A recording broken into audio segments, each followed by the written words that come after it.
Hello everyone, John Elder again with another service video. This one's going to cover all the ways we control our fan motors.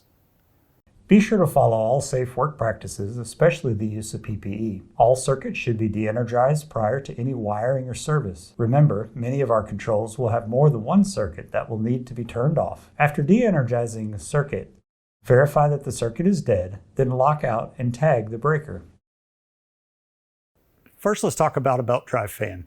These fans have been around for years and have been kind of industry standard for a lot of years. These fans are typically controlled by a contactor that, when energized, will send full voltage to the motor. The motor runs at full speed.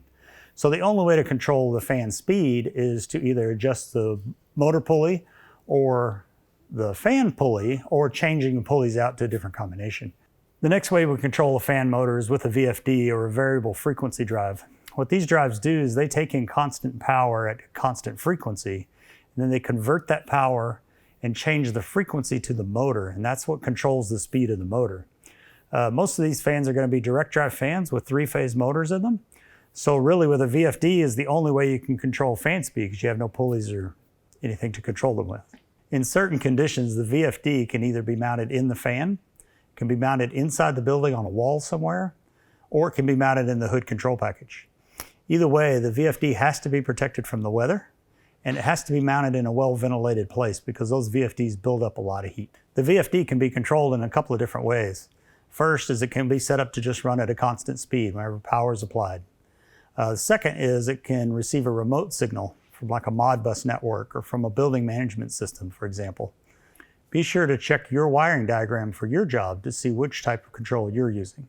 The rest of our motor control involves a totally unique type of motor that we use here. It's an EC motor.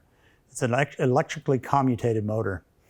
All the electronics for that motor that it needs to run are contained within the motor. So that motor gets voltage applied to it, high voltage applied to it from the breaker panel, so it's standing power. And then in order to get that motor to run, it has to receive a PWM signal, or a pulse width modulation signal. That can be generated in a couple of different ways. We have a speed controller that can generate that pulse width modulation. We can also do it through one of our control packages. First is our control panel.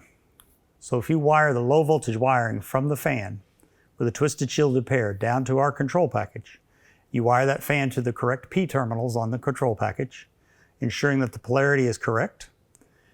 Our control board will produce that PWM signal and control the fan start as well as the fan speed.